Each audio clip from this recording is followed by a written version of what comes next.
चलो देखो अब शुरुआत। तो कल बताया था फंक्शन की परिभाषा है ना। फंक्शन क्या है, कहाँ तक परिभाषा, डोमेन और रेंज को डोमेन सब बता दिए थे ना। परिभाषा नहीं लिखा है, क्या क्या लिखवाए थे कल? इतना जस्ट बताया कि माना ए हाँ हाँ ठीक। दो अरिक्त समुच्चय है। तब ए तो लिखो यदि कल ये बताया था कि यहाँ पे ए और बी दो अरिक्त समुच्चय हो तो एक ऐसा नियम जिसके द्वारा समुच्चय ए के सभी अवयव समुच्चय बी के अद्वितीय अवयवों से संबंधित हों। ठीक है ना। ये होगा B1, ये B2 और ये होगा B3, ये B4, ये B5। ठीक है। तो ये इससे संबंधित हो, ये संबंधित, ये संबंधित। ठीक है। तो ये नियम क्या है, फलन है, क्योंकि हर एक अवयव संबंधित है इसके अद्वितीय अवयवों से। इधर का प्रत्येक अवयव संबंधित होना चाहिए, इधर का कोई जरूरी नहीं है। तो ए और बी दो अरिक्त समुच्चय हो तब एक ऐसा नियम जिसके द्वारा समुच्चय ए के प्रत्येक अवयव समुच्चय बी के अद्वितीय अवयवों से संबंधित हो, तो ए और बी के बीच लगने वाले ऐसे नियम को फलन कहते हैं। और समुच्चय ए फलन एफ का डोमेन कहलाता है, समुच्चय बी फलन एफ का कोडोमेन कहलाता है। कोडोमेन के उन अवयवों का समुच्चय जो डोमेन के किसी न किसी अवयव से संबंधित हैं फलन एफ का रेंज कहलाता है। सब लिखवाए नहीं थे ना, परिभाषा लिखवाए थे फलन की ना। हाँ फलन की परिभाषा लिखा। अब लिखो आगे, यदि नियम एफ है ए से बी के बीच फलन है, ए से बी के बीच, हाँ यदि नियम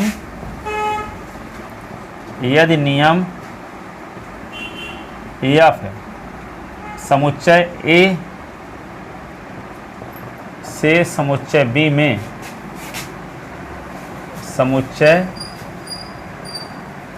में फलन है, इसमें के बीच बोले हैं। यदि नियम एफ समुच्चय ए से समुच्चय बी में फलन है, इसमें बीच बोले हैं सर, हैं? हम जो लिखे हैं इसमें बीच आप बोले हैं।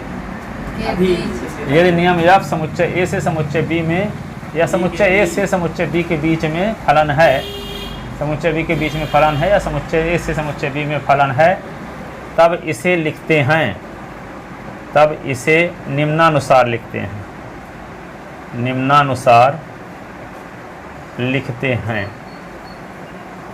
कैसे लिखते हैं, F from A to B, ऐसे एरो का साइन बना दिए, F from A to B.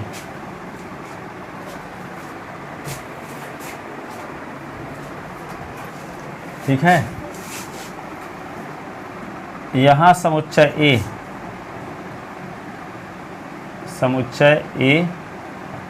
फलन एफ का डोमेन कहलाता है, डोमेन कहलाता है।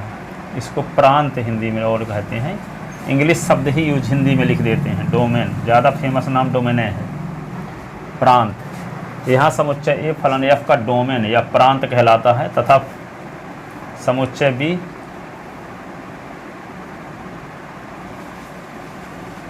फलन एफ का कोडोमेन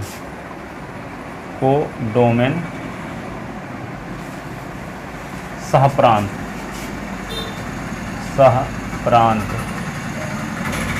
कहलाता है। ठीक है। तथा कोडोमेन के उन अवयवों का समुच्चय तथा कोडोमेन के उन अवयवों का समुच्चय जो डोमेन के किसी न किसी अवयव से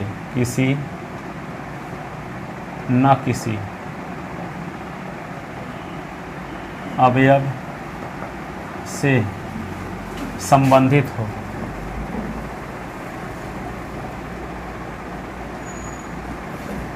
फलन एफ का रेंज कहलाता है। रेंज यानी परिसर कहलाता है, परिसर कहलाता है। जैसे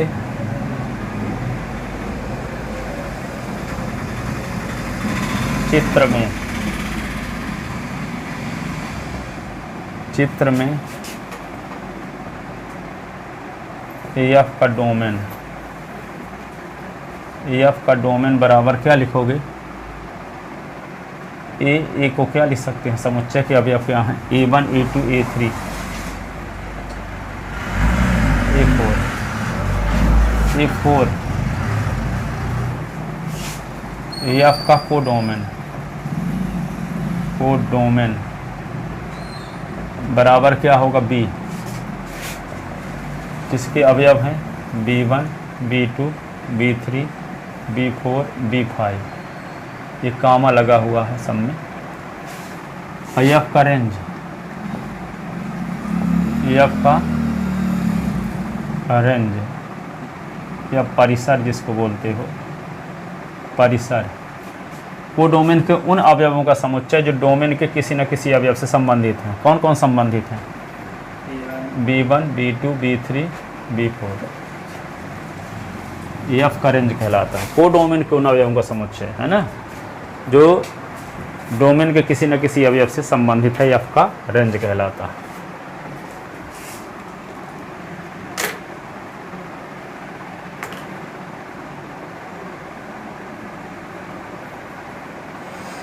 ठीक है। अब आता है एकैकी फलन। एकैकी लिख दो, फलन के प्रकार, फलन के प्रकार। ठीक है। तो नंबर फर्स्ट एकैकी फलन,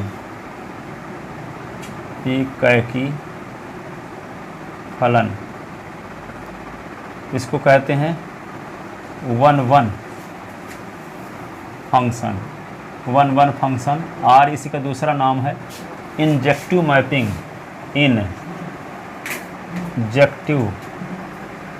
इंजेक्टिव मैपिंग।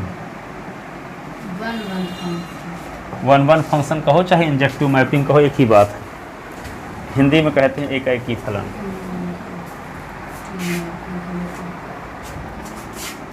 जिस फलन के द्वारा डोमेन के भिन्न भिन्न अवयवों का प्रतिबिंब, मैपिंग माने प्रतिचित्रण, फलन के यह में APPING मैपिंग। ठीक है। तो जिस फलन के द्वारा डोमेन के भिन्न भिन्न अवयवों का प्रतिबिंब, ठीक है, जिस जैसे मान लो fx बराबर y है, सुन लो, यदि fx बराबर y है, ठीक है, तो x कहलाता है फलन f का बिंब, y कहलाता है फलन f का प्रतिबिंब। हाँ, मैपिंग। हाँ, एकैकी फलन क्या है? जिस फलन के द्वारा डोमेन के भिन्न भिन्न अवयवों का प्रतिबिंब को डोमेन में भिन्न भिन्न हो। जिस फलन के द्वारा, जैसे यहाँ A1 का प्रतिबिंब देखो, सुन लो पहले, A1 का B1 पर इसका प्रतिबिंब अलग बन रहा है, इसका अलग बन रहा है, इसका अलग बन रहा है, इसका अलग बन रहा है। जैसे A1 A2 का B1 बनता तब भी फलन रहता, लेकिन B1 का A1 B1 नहीं हो सकता। हाँ, A1 B1 B2 संबंधित नहीं हो सकता, लेकिन A1 A2 B1 भर से संबंधित हो सकते हैं। ठीक है। तो जब हम कहते हैं कि जब सबका अलग अलग, जैसे ऐसे होता तब भी फलन कहलाता है ना। जैसे मान लो यहाँ पे A बना दिए, A और ये B, यहाँ पे हम लिख लिए A1 A2 A3, और यहाँ क्या लिख लिए B1 और B2, तो ये फलन, ये ऐसे, तो ये भी फलन है। ठीक है।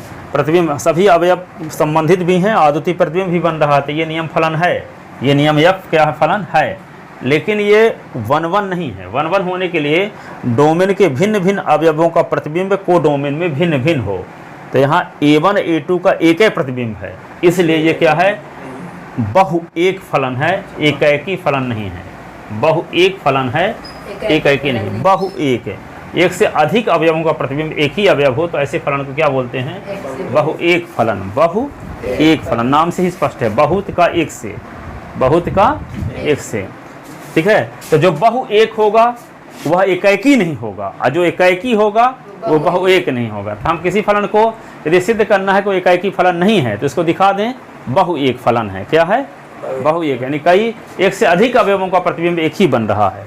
ठीक है, तो क्या लिखेंगे, जिस फलन के द्वारा डोमेन के भिन्न भिन्न अवयवों का प्रतिबिंब को डोमेन में भिन्न भिन्न हो, यस ऐसे फलन को एकाएकी फलन कहते हैं। लिखो, जिस फलन के द्वारा इसी में लिखते हैं जिस फलन के द्वारा डोमेन के भिन्न भिन्न अवयवों का प्रतिबिंब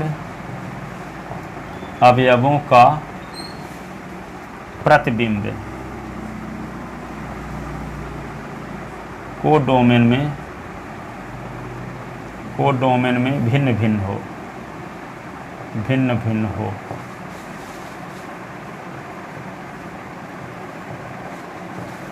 ऐसे फलन को एकाएकी फलन कहते हैं। ऐसे फलन को एकाएकी फलन कहते हैं। ऐसे फलन को एकाएकी फलन कहते हैं।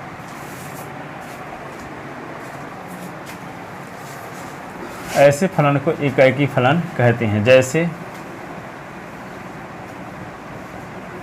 ए है और ये बी है,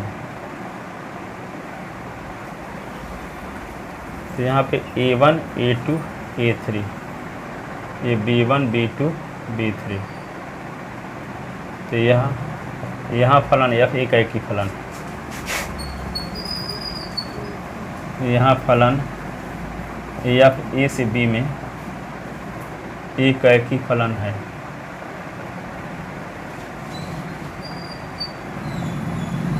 और यहाँ पे C लिख लो, यहाँ D, और यहाँ पे लिख लो x1 x2 x3, ये y1 y2, तो ये ऐसे लिख लो।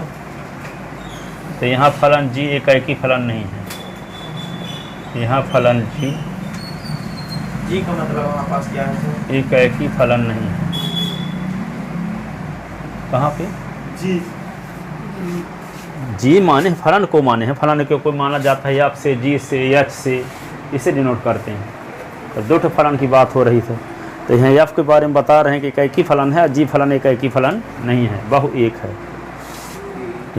यहाँ फलन G एकाएकी फलन नहीं है, बहु एक है,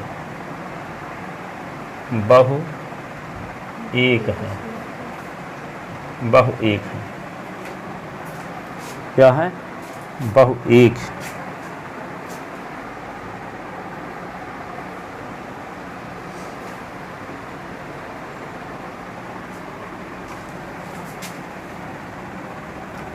अब आता है सर, एक लड़का आने वाला था मेरे कहाँ, यहाँ कुछ नहीं तो आया था।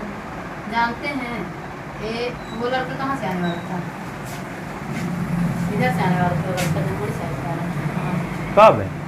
ये बता रहा कि एक लड़का आएगा, मैं ऐसा बोल रही हूँ। कहाँ बता रहे? एक दिन नहीं बोल रहे थे तो फिर बोल तो जानते हैं, एक लड़का मिला था कल, वो बोला कि मेरा भाई कृष्णा कोचिंग में जाता है हाँ। क्लास 12th में मैथ में। हाँ अब वो एग्जैक्ट लोकेशन बताया रमा गोविंद पैलेस के आगे। हाँ वो बोला मेरी क्लास में कोई नहीं आता। हाँ मैं उससे बोला तुम मुझसे पूछना कि कोचिंग जाता भी है, कोचिंग के बहाने बस जाता है, कौन सी कोचिंग जाता, फिजिक्स वाली जाता है? तुम बोला मैथ वाली में ही जाता है। हाँ। लेकिन नहीं बोला। दूसरा आच्छादक फलन,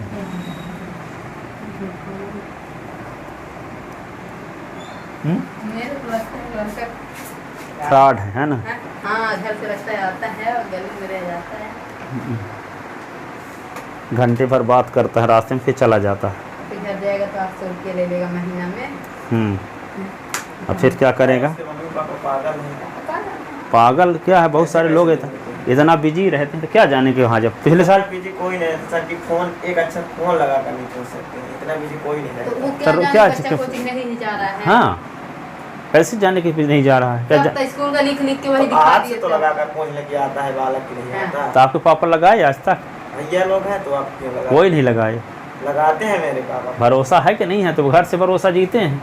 मेरे हाँ ना मेरे पापा ही लगाते हैं। हाँ, आजकल कहाँ पूछते हैं, 1000 में से एक भी कोई नहीं पूछा है। जितने स्टूडेंट पूछने आते हैं उनमें से कोई आज तक नहीं पूछा कि मेरा लड़का पढ़ने आता है कि नहीं आता। जब उनको कभी डाउट हो, कभी मार्केट में मिल जाए कि नहीं गया, तब पूछने आए कि आता है। पिछले साल आए थे तो 6 महीने बाद आए थे कि क्या प्रगति है, जबकि एक दिन भी नहीं आया था। हाँ। तुरंत फ़ोन लगा के बुलाए उसको, तुरंत सोचना शुरू कर दिए। 6 महीने से फीस लिया था, कृष्णा कोचिंग में पढ़ते हैं। फीस ले लेकर के चॉकलेट खिलाता था किसी को। तो ऐसे ऐसे लड़के यहाँ आजकल हैं, विद्यमान हैं। लास्ट में फेल भी हो गया। जब साहब को पढ़ा लिया स्कूल का लिख के जब पूछते हैं तो क्या पढ़ाते हैं दिखा देता है स्कूल का। हाँ, यही पढ़े हैं देखिए। और उस दिन के बाद फिर एक दिन आया, फिर एडमिशन लिया, फीस भी दिया। अब फिर से कर दिया। मेरे पापा जब फोन लगाए डेली रात को बात होती है तो पूछे कहाँ आज ट्यूशन गए थे, हाँ, बताता हूँ फिर हाँ गया था, यहाँ गया था, यहाँ नहीं गया था, स्कूल गया था, नहीं गया था, हाँ, तो बताता हूँ। अब लिखो तो जब तुम आच्छादक फलन लिखो। उनको विश्वास है तो कैसे कर लें। हाँ, क्या है कि विश्वास सबको रहता है बच्चों को। अब बिगड़ने का कोई एक ही दिन टाइम रहता है ना, अब किसी दिन तो होएगा फिक्स, ठीक है, किसी का है तो वो लंबे समय तक में वो पोल पट्टी खुल पाती है। सब भी कचोरे के दिन पढ़ा। हाँ, तो 4-6 साल ऐसे चलता रहता है। आच्छादक फलन, आच्छादक फलन,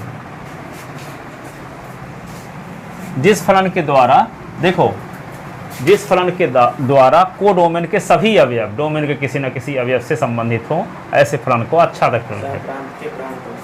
हाँ, लिखो, जिस फलन के द्वारा, जिस फलन के द्वारा कोडोमेन के सभी अवयव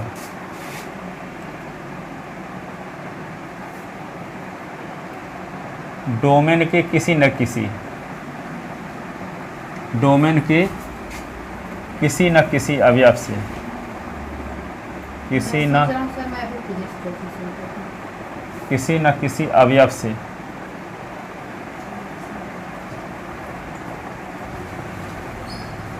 संबंधित हो। जिस फलन के द्वारा कोडोमेन के सभी अवयव डोमेन के किसी न किसी अवयव से संबंधित हो, फलन f का संबंधित हो, ऐसे फलन को, जिस फलन के द्वारा कोडोमेन के सभी अवयव डोमेन के किसी न किसी अवयव से संबंधित हो, ऐसे फलन को आच्छादक फलन कहते हैं। ऐसे फलन को आच्छादक फलन, आच्छादक फलन को अंग्रेजी में कहते हैं ऑनटू या surjective. Onto function are surjective, SURJECT, surjective mapping, surjective mapping, onto function या सर्जेक्टिव मैपिंग। ये सब इंग्लिश वर्ड यूज किया रहना, नहीं तो आगे के ब्राह्मी के बाद बाहर जाओगे तो सब इंग्लिश मीडियम ही सब पढ़ाएंगे। यहाँ तो हम कुछ को इंग्लिश वर्ड लिख भी देते थे, अनुवाद करके लड़के लिखते हैं, जबकि बड़े बड़े शहरों में हिंदी मीडियम वाले लड़कों को आप पहचान ना पाओगे कि हिंदी मीडियम का है।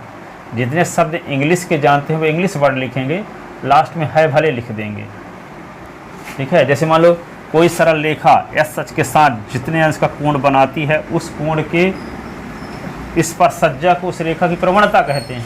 इसको कैसे लिखेंगे हिंदी मीडियम वाले?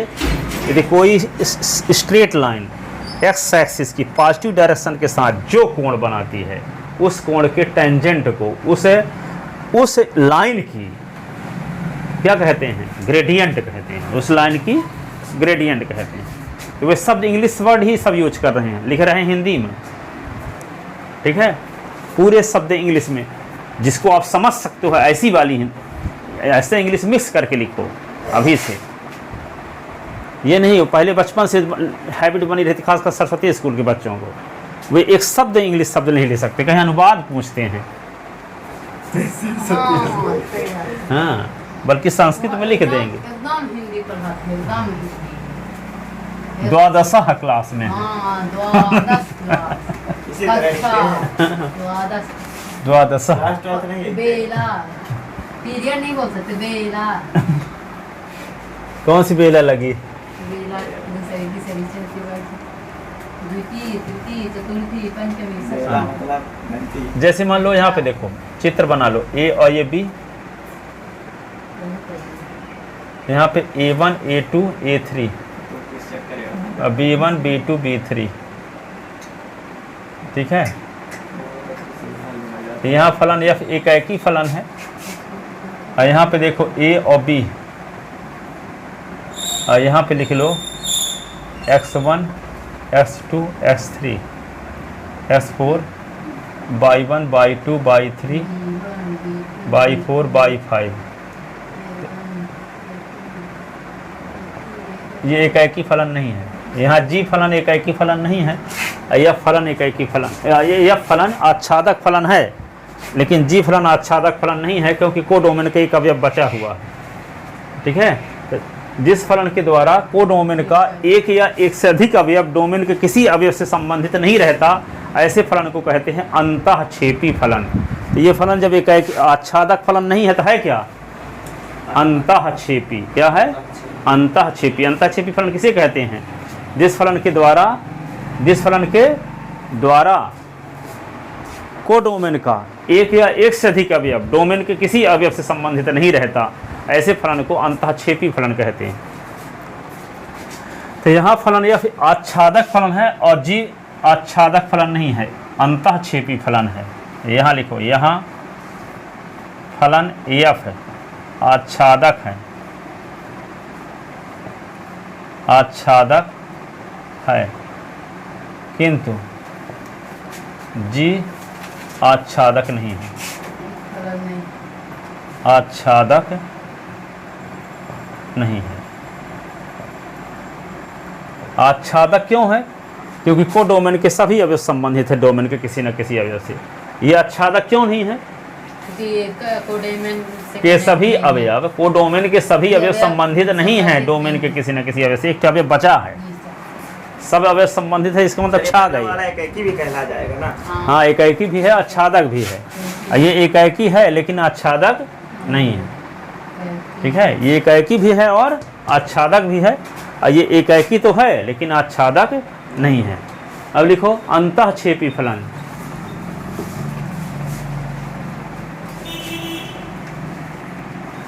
अंतःक्षेपी फलन इनटू मैपिंग।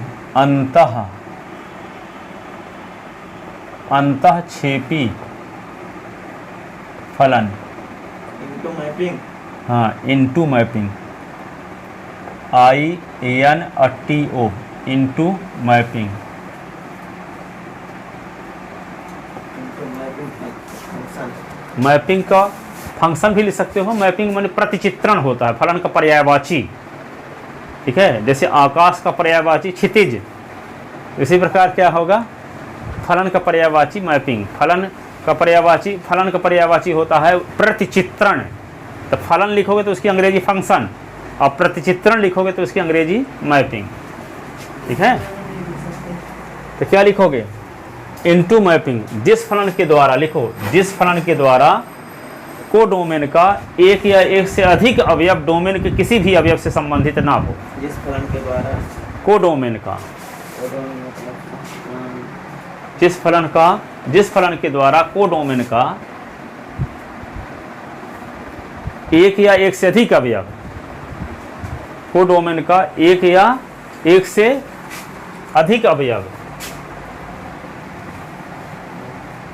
एक या एक से अधिक अवयव डोमेन के किसी भी अवयव से संबंधित ना हो। एक या एक से अधिक अवयव डोमेन के किसी भी अवयव से संबंधित ना हो, किसी भी अवयव से संबंधित ना हो,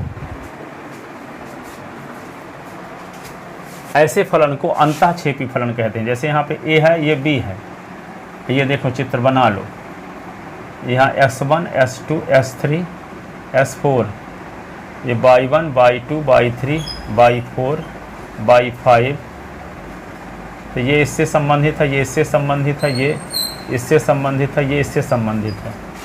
अब देखो यहाँ पे फलन अंतःक्षेपी फलन है, क्योंकि दो से अवयव बच गए, किसी से संबंधित नहीं है। तो जिस फलन के द्वारा डोमेन के को डोमेन का एक या एक से अधिक अवयव, एक या एक से अधिक डोमेन के किसी भी अवयव से संबंधित ना हो, ऐसे फलन को क्या कहते हैं? अंतःक्षेपी फलन कहते हैं। जैसे चित्र में फलन f अंतःक्षेपी फलन है, जैसे चित्र में f अंतःक्षेपी फलन है।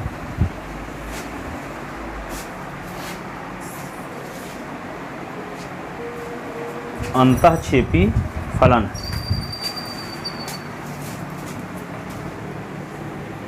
लिख लिए।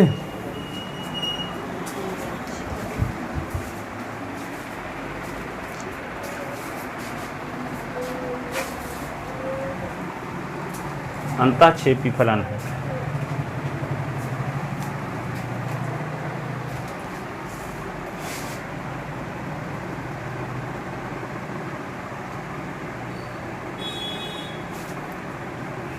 अब क्या लिखोगे? बहु एक फलन है,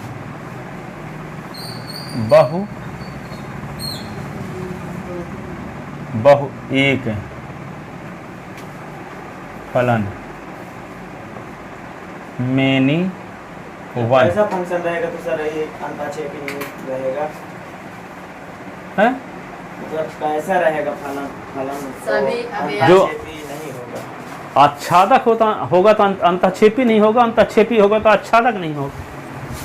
आच्छादक मतलब सब अवयव संबंधित हो गए, और सब अवयव संबंधित नहीं तो अंतःक्षेपी, यही ना। को डोमेन के सब अवयव संबंधित हो गए, डोमेन के किसी न किसी अवयव से, तो आच्छादक हो गया। और को डोमेन का एक या एक से अधिक अवयव बचे हुए हैं तो अंतःक्षेपी है। यदि आच्छादक है तो अंतःक्षेपी नहीं होगा, अंतःक्षेपी है तो आच्छादक नहीं होगा। वहाँ एकाएकी है तो बहु एक नहीं होगा, बहु एक है तो एकाएकी नहीं होगा। तो बहु एक फलन, जिस फलन के द्वारा इसको क्या कहते हैं? बहु एक फलन, many one function, many one function, नहीं होगा ना। Many one. हम जो आप हैबिट बनाए हो बोलने की, हम तो मेनी पढ़ते हैं, मेनी वन फंक्शन। ठीक है। अब देखो, जैसे मेनी वन उसे कहते हैं जिस फलन के द्वारा डोमेन के दो या दो से अधिक एलिमेंट का प्रतिबिंब को डोमेन में एक ही हो। जैसे मान लो है तो यहाँ दो अवयवों का प्रतिबिंब एक ही है, तो मेनी वन भी है। तो लिखो, जिस फलन के द्वारा डोमेन के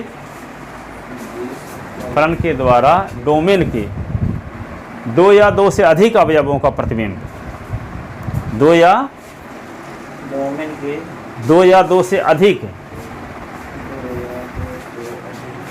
अवयवों का प्रतिबिंब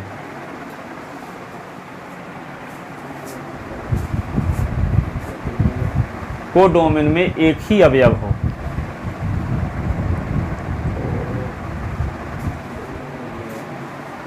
एक ही अवयव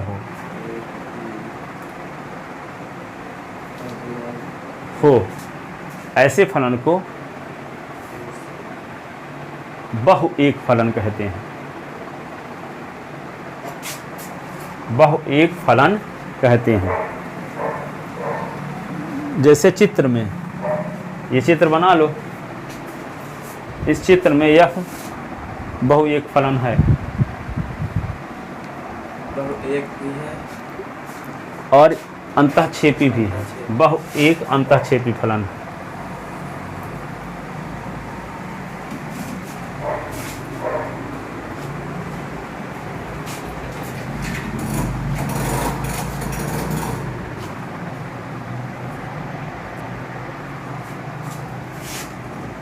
अब लिखो पांचवा, अचर फलन। अचर फलन कांस्टेंट फंक्शन, कांस्टेंट फंक्शन।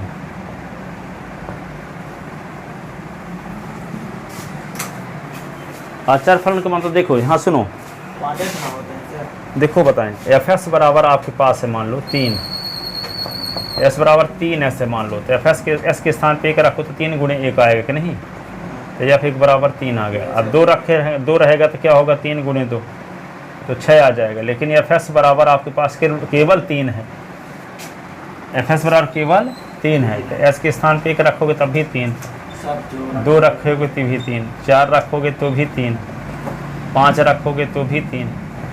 इसका मतलब क्या है, जिस फलन के द्वारा डोमेन के सभी अवयव को डोमेन के केवल एक ही अवयव से संबंधित हो, ऐसे फलन को क्या कहते हैं, आचार फलन। लिखो, जिस फलन के द्वारा डोमेन के सभी अवयव, जिस फलन के द्वारा डोमेन के सभी अवयव 1 2 3 4 5 और यहाँ पे क्या है 3 डोमेन के सभी अवयव को डोमेन के केवल एक ही अवयव से संबंधित।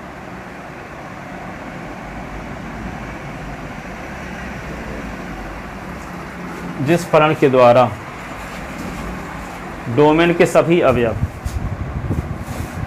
डोमेन के सभी अवयव को डोमेन के केवल एक ही अवयव से संबंधित,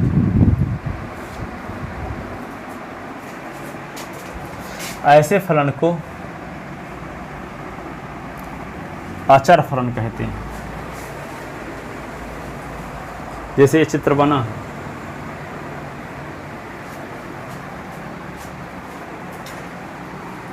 ऐसे फलन को आचार फलन, सब इधर के उधर एक ही रहेगा। हाँ, सब अवयवों का प्रतिबिंब एक ही स्थान पे बन रहा, तो सबका तो अद्वितीय बन ही रहा है ना, किसी अवयव का 2 प्रतिबिंब थोड़ी बन रहे हैं, एक ही बन रहा है सबका। तो सभी अवयव संबंधित भी हैं डोमेन के, अद्वितीय प्रतिबिंब भी बन रहा है, भले एक ही पर बनता है।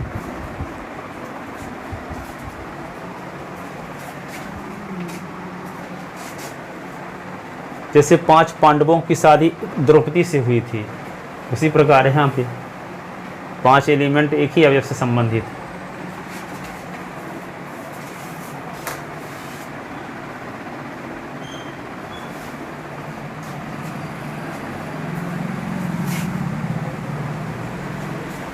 ये क्या है, अचर फलन। क्या है,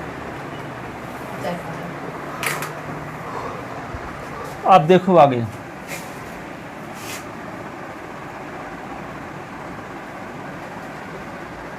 तत्समक फलन। कितने हैं सर? कितने हो गए अभी, 6वां नंबर ना, तत्समक फलन, तत्समक फलन, आइडेंटिटी मैपिंग, आइडेंटिटी मैपिंग, अच्छा तो इंग्लिश में क्या कहते हैं? Constant function, constant function, identity mapping.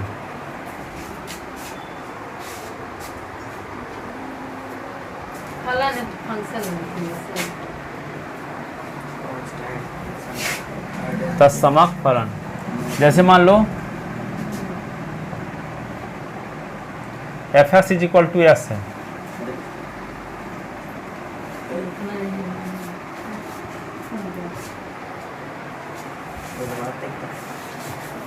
ठीक है। जिस फलन के द्वारा, जैसे मान लो, समझ तो लो इसको थोड़ा, एफ एस बराबर एस है, तो एक्स में एफ लगा दिए तो 1 रहेगा, 2 में एफ लगा दिए तो 2 रहेगा, 3 में एफ लगा दिए तो 3 रहेगा, 4 में एफ लगा दिए तो 4 रहेगा। तो यहाँ पे ए बराबर, इसका डोमेन क्या हुआ, 1 2 3 4, और रेंज क्या हुआ 1 2 3 4। जिस फलन का डोमेन और रेंज समान समुच्चय हो, ऐसे फलन को तत्समक फलन कहते हैं। देखो, जिस फलन का डोमेन और रेंज समान समुच्चय हो, जिस फलन का डोमेन, जिस फलन का डोमेन और रेंज समान समुच्चय हो,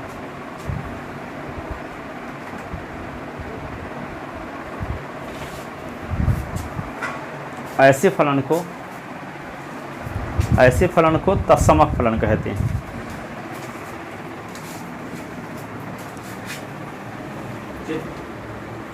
ऐसे फलन को तत्समक फलन कहते हैं। यानी किसी अवयव में f के लगाने से उन अवयवों में कोई फर्क ना पड़े। जैसे यहाँ देखो, ये है, ये b है, देखो तो 1 2 3 4 में f लगाए तब भी 1 2 3 आ रहा है। f लगाने से अवयवों में कोई बदलाव नहीं हुआ। ठीक है, जैसे 2 में 0 जोड़ दोगे तब भी 2 बना रहेगा, 3 में 0 जोड़ दोगे तो 3 बना रहेगा, 4 में 0 जोड़ दोगे तो 4 बना रहेगा। तो 0 क्या है? योज्य तत्समक। क्या है? क्या है?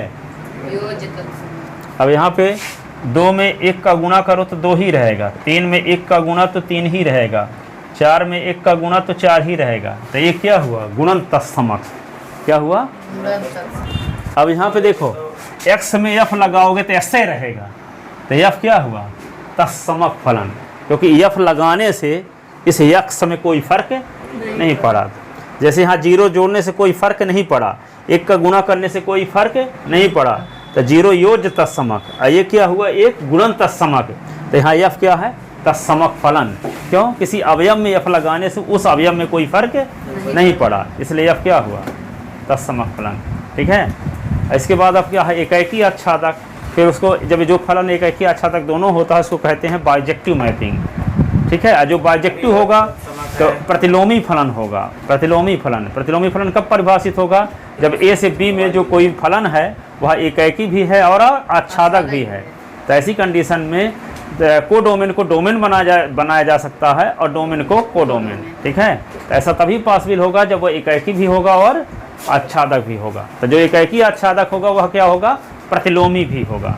तो यदि ए से बी के बीच में फलन f एकाकी आच्छादक है तो बी से ए में फलन f का प्रतिलोम f इनवर्स कहलाएगा। वह प्रतिलोम फलन का अस्तित्व होगा। ठीक है, तो यदि फलन ए से बी में एकाकी आच्छादक है तो बी से ए में परिभाषित होने वाले फलन को फलन f का प्रतिलोम फलन कहते हैं। फलन f का प्रतिलोम फलन कहते हैं। यदि ए से बी में फलन f है, एकाकी आच्छादक फलन है, तो बी से ए में परिभाषित होने वाले फलन को फलन f का प्रतिलोम फलन कहते हैं। इसको f इनवर्स से डिनोट करने की परंपरा है। ठीक है, जाओ कल बस। नमस्ते।